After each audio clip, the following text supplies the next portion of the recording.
Hi everyone, thank you for coming. We're here from the Feelies. My name is Grace Boyle, I'm the founder and director of the Feelies.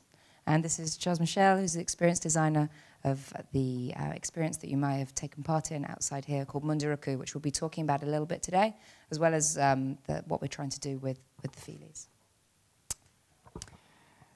So we start with the idea that, as Nietzsche says, everything that is credible, everything that is consciousness, all truth comes only from the senses.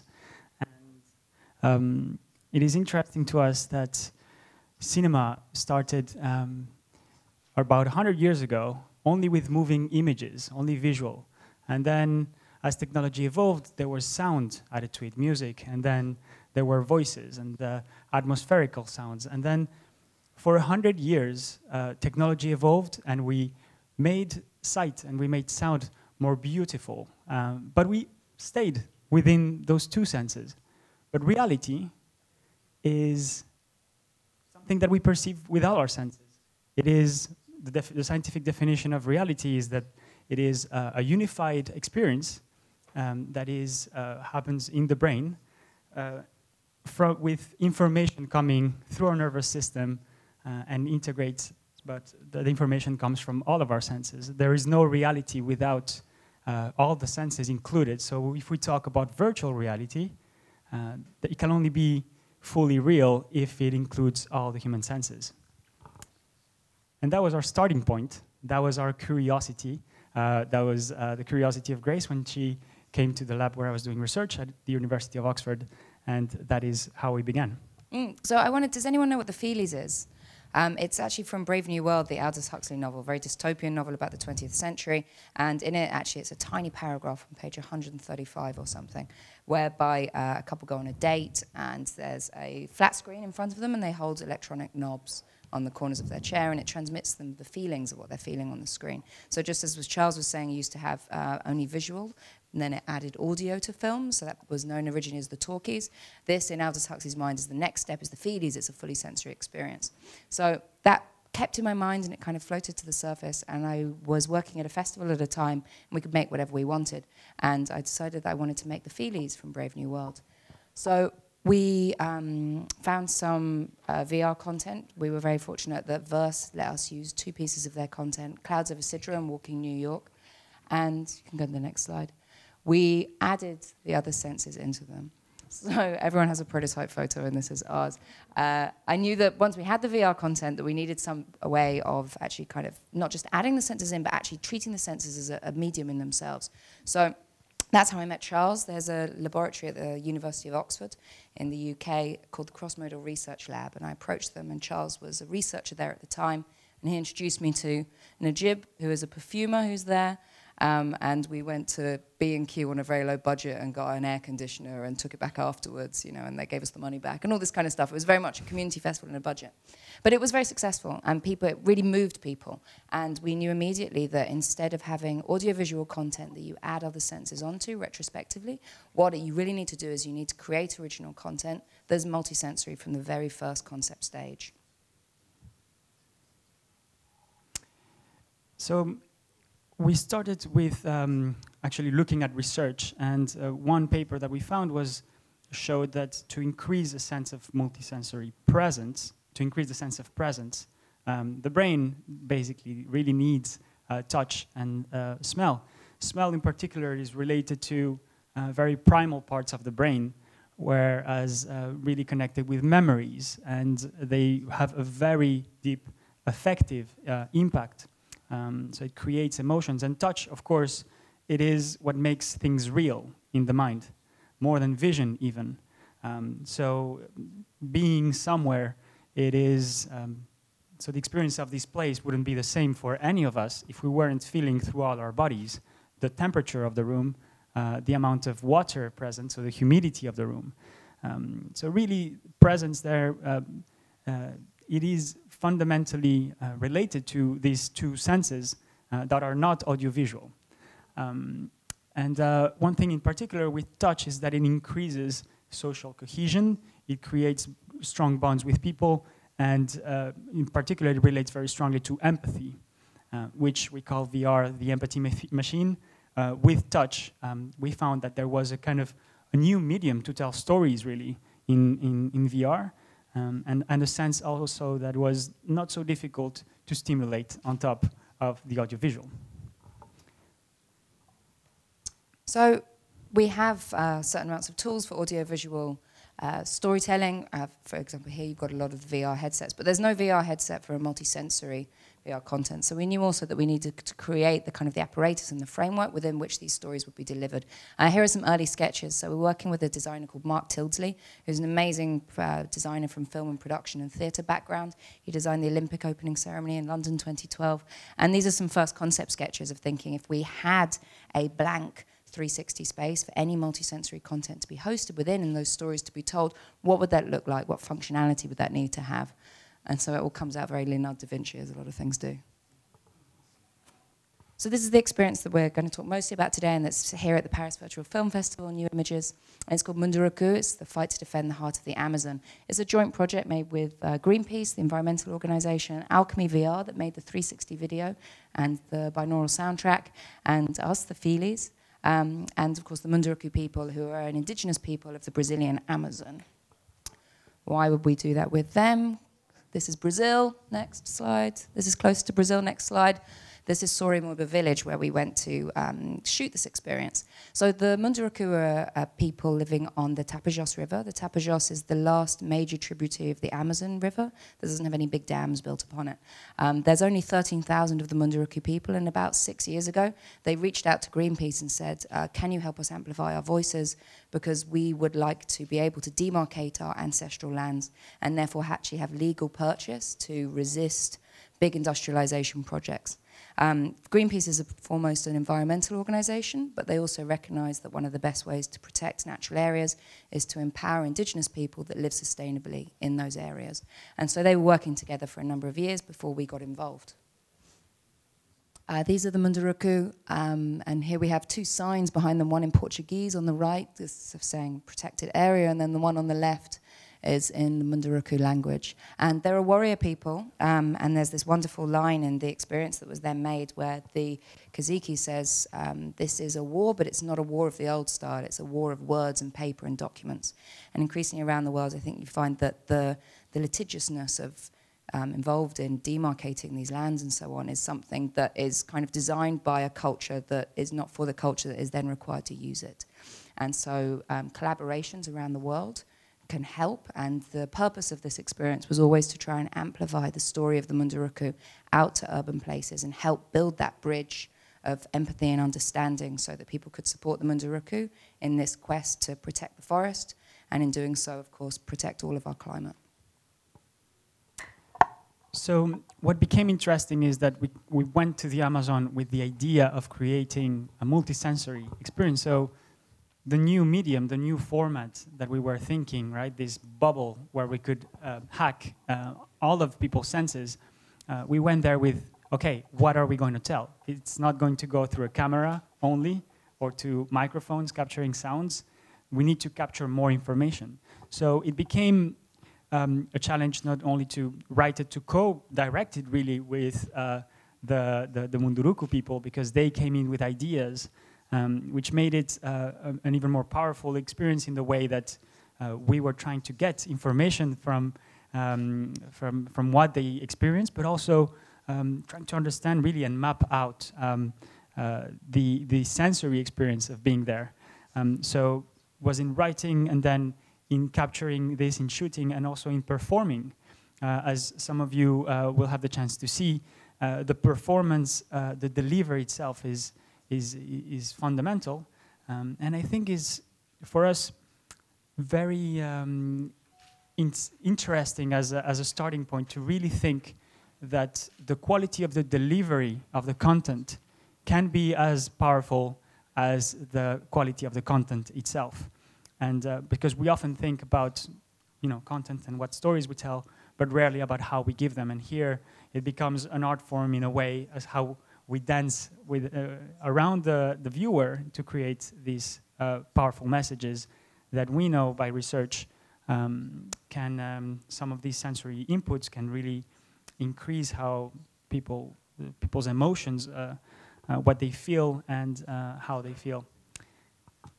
So what we've been doing at the Feelies is trying to develop for each of these three things how that works for a multisensory medium. So we'll just go into each of those briefly and explain to you a little writing and shooting of the multisensory stories. So we decided in a previous life, I worked for Greenpeace and I studied a lot about storytelling within campaign context particularly.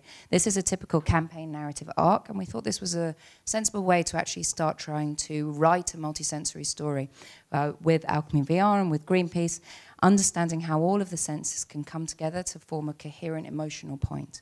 So broadly the journey of the story goes like this. At the beginning you meet the village and the people and you see the kind of the social aspects of life. You then move into the forest and understand the kind of the beauty and magnificence of the Amazon rainforest and the nature in which these people live. Then only do you learn of the threat of destruction to this place.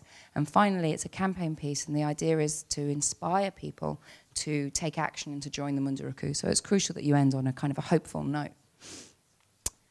Here's our shoot crew. So this is Juarez, who's your host in the experience, and we had a crew of 5. So it's the VR director and VR cameraman. And from Feelies, it was me, and then also Najib, who was a perfumer. And so his job on the set was to basically kind of walk around and smell things, as everyone resentfully thought. But of course, then when we came back home, he had the job of creating 6 perfumes that not just smelled like something, but summed up a crucial part of the story, depending on what we wanted to say there. Next, please. This is the awful job that I had, so while Alchemy was shooting the visual parts of the story using the Nokia Rozo and doing all of that, we were trying to understand how do you sensorially map a place, and how do you bring back certain elements of that and then place them in a story to best tell that story to somebody else's senses sitting in a city 100,000 miles away.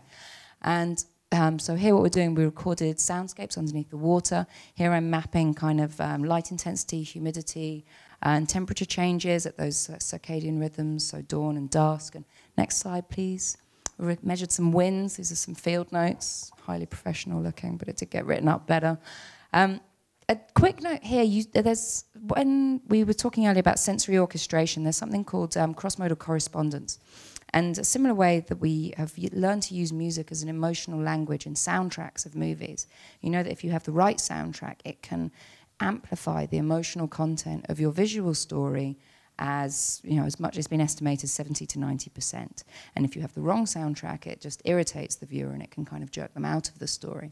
The same correspondences exist between the other senses as well. And I quite like here how this is a gentle wind that was recorded kind of on a hilltop. Everything about it said pleasant.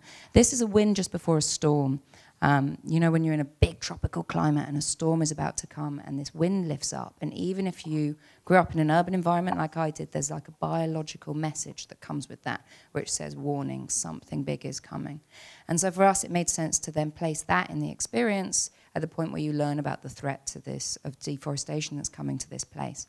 But if you look at the shapes and you see the correspondences between how we use graphic design, this says warning, it's intense, it's spiky, it's sharp. This is kind of undulating and soft. And you start to see these mixtures everywhere. And what I find fascinating about this, just a short comment, is the fact that we're actually capturing data of the reality of the place of the shoot. And then with the pod, kind of convey back that information, so really to create that sense that you're actually in a virtual reality. So what you're all smelling now, I think, is the jungle scent. Is that right? Yeah, we just passed the jungle scent. Fantastic. So here is Najib, and he had the most wonderful job. The Munduruku basically showed him the smells and the tastes of the forest. And what you're smelling at the moment is the scent that was made to sum up the jungle. It's quite interesting because there's so much that's interesting about it. One thing, next slide, is the notation format. How do you write down smells? You know what I mean? Like we have a notation for music that's now become very common. We don't have a notation for scent.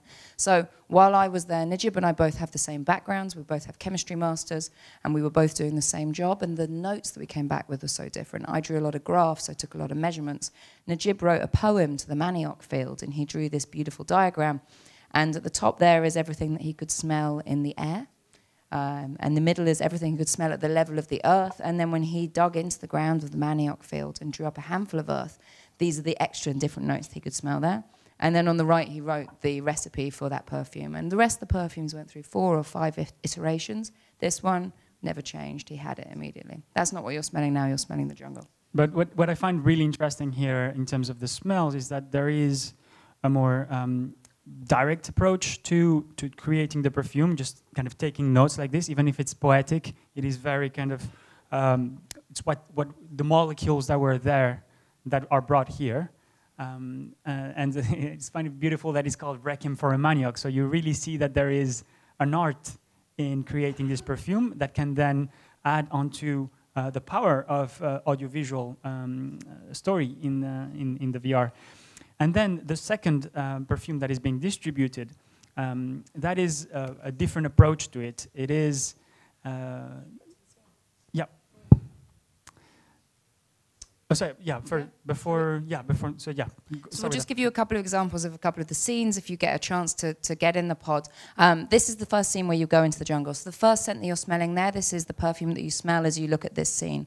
So we did a number of interviews with people and said, what are your sensory memories when you visit this place? People who lived in cities and then had gone and visited the Munduruku. And a number of similar sensory memories start to surface. So you know that these are things that are important, and it's important to put them into the story. One of them was that when you go from the village into the forest, you notice that the temperature goes down and the humidity goes up. And to us, that was very important because it says something about actually what the forest is, which is that it creates this entire ecological system around it. It's not just trees or no trees, and that's not what is at stake if you're actually losing the forest. So how can we bring more of that emotional value to somebody who is so far away and in a very different environment? So when you first go into the jungle in the experience, the heat decreases, the humidity increases, you have the olfactory, the jungle scent. At the very beginning also we just have no vision, so it's completely black, and it allows a moment for that atmosphere change to take place and for it to really sink in with you. We also, when you're thinking about multisensory as a medium, you can start to play dramatically with it as well, and I think that's something that will become more mature and as that medium develops. So here forests vibrate, right? The trees vibrate, but we can't really sense it with our human senses. So we're able to kind of add in those effects to give you almost a kind of a super sense to what's going on in that forest that you're in. So we wrote in some extra effects of deep vibrations that come through your back when you first go into the forest. And just like that, so as utilizing really the power of smell as a way to convey an emotion, the second smell that you have, what's the name of it? Distress. Distress. So there's the smell of distress, because that's what you get when so you see the forest in danger, you see machines going, you see trucks and trees being taken down. And that smell of distress is not necessarily, I mean, it's a perfume, but it's not necessarily pleasant. It's not something that you would wear on you. It has kind of it reminds a little bit of CO2, of oil, of machinery. And so when you're watching that and you're smelling it, there is kind of that negative kind of sensation. And then that's also transferred to what you're seeing, and it makes the message much more powerful. So on the first one, the first smell, jungle, just making people be there with the molecules that are present in the landscape, and the other one just creating a reaction, a visceral reaction to what is being told through audiovisual means. And then to the performance element, which you may have all seen a very large green egg out in the foyer out there, so that's what we'll be talking about for the moment. Further on from the first sketches, we then ended up developing this shape. This is Mark, this is Chris, who was the art director on the project, and here we are at yet another very late night looking at models of shapes. Part of the thing we knew is that we always would need to travel. So the shape that you see out there is modular. It came here from London in the back of a van. It will go to Germany in the back of a van afterwards. And a small note of what I quite like is a lot of the design around technology, designed primarily for your eyes or for your ears, is very quite hard and black and sleek edges and that kind of look. And we knew that because we were trying to do something different and to bring in the bodily senses, the lower senses as they've been kind of historically thought of, we wanted to introduce a different design element to that as well. So what you see here is kind of a lot of compound curves. The colours of we're introducing colour again with the skin material that covers it. And then also the material that we chose to use an FSC certified wood. So it's quite warm, it's got texture to it, and it introduces a kind of a natural element to what's otherwise quite often quite divorced from natural or organic processes, which is how we market technology. Yeah, so a masculine way of doing the pod could have been a cube, but we went for an egg because it's much more natural in a way, and that kind of conveys also what's happening around and inside.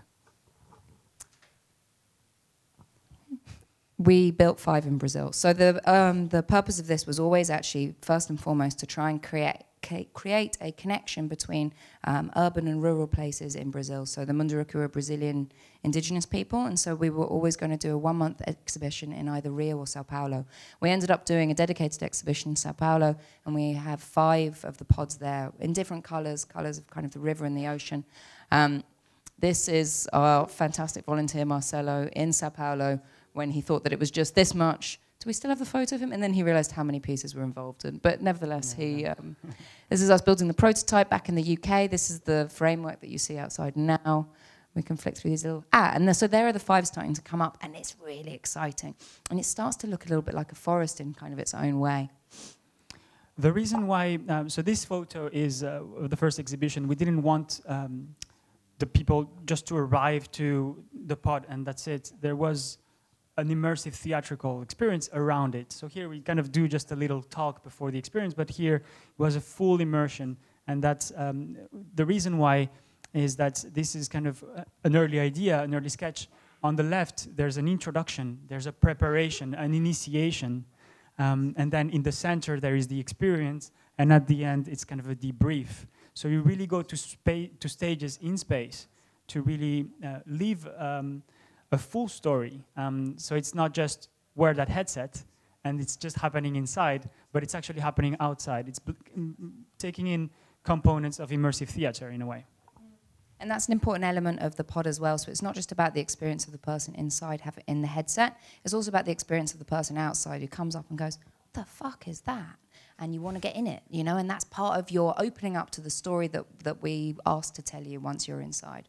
And that's important to take down people's boundaries like that.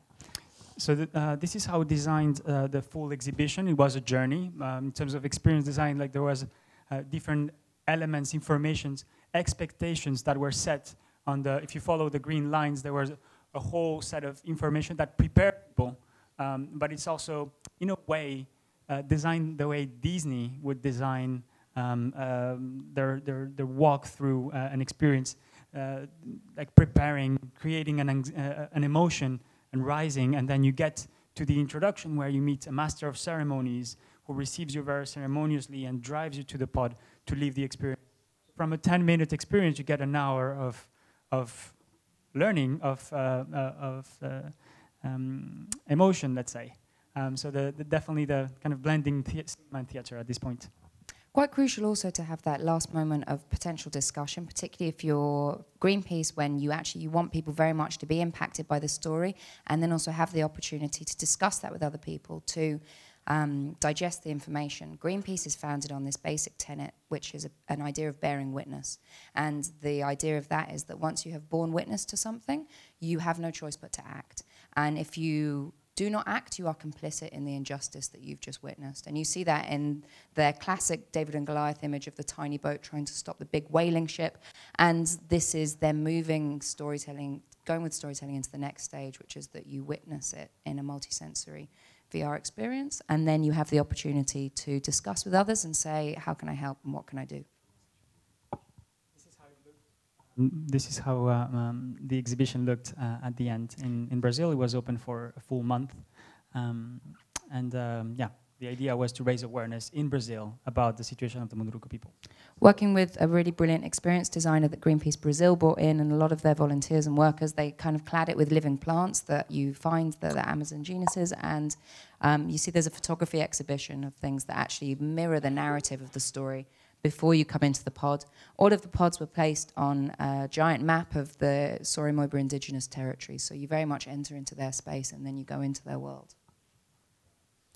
more pictures of. So this is the inside of the pod, so you can see briefly there's a series of kind of wind machines and heat machines that we, as well as everything, we had to kind of design and figure out how that would run. And we had to build an app in the end to allow you to operate the Gear VR, because it's a fairly basic headset, so it's very mobile, which is great, but it's not great for central coordination. And it was important to us that people come into the experience, they're a guest. It's an orchestrated experience. It's not shouting at them, can you see the menu on the left, and can you press it? And yeah, go. So we had some questionnaires going on in Brazil, and people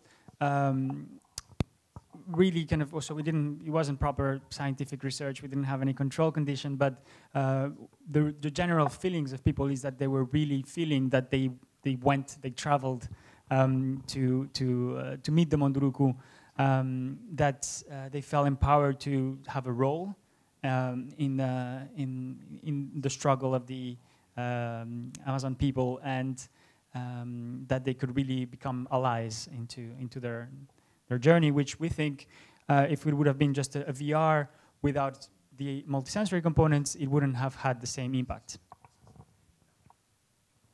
And we're very fortunate the experience has been welcomed in a lot of places around the world as well. In addition to that 1 month exhibition in Brazil, it's then been to a number of places in the UK, travelled to the Future of Storytelling in New York, where it won the Audience Award. It also won the Audience Award at Sheffield Doc Fest and at Rain Dance Film Festival. And this is actually its premiere in the entire European continent, which will soon be without the UK anyway, apologies. And so we're really excited to be here, and please do come and try and get in the pod if you can. It would be our pleasure to take you through it. Thank you.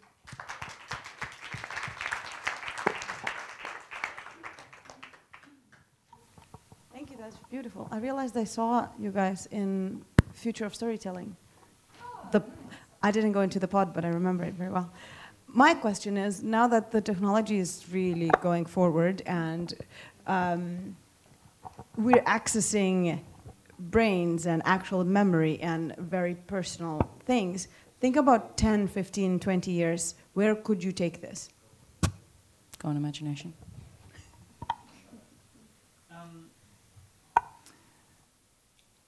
I think it's interesting to see that, as I mentioned earlier, there's this use of technology, moving image, and then 100 years later, just moving images with sound, we're still with the same medium, with the same framework.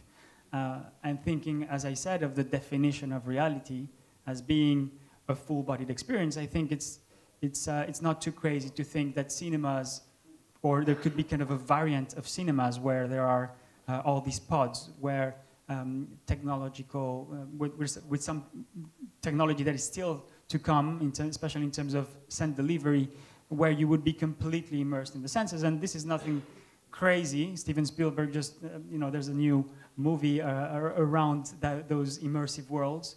But I really think that there's something important about how we use the senses to convey meaning. I think scent and touch, and eventually even taste, could be very important frontiers to push. I would see eventually people being able to teleport their senses to another place. We talk about teleportation. It's one of the greatest frontiers in science fiction. If you think about it, if you manage to really tap into all the senses in the right way, if all the information flowing through your nervous system is well curated, there is really no difference between what's virtual and what's real.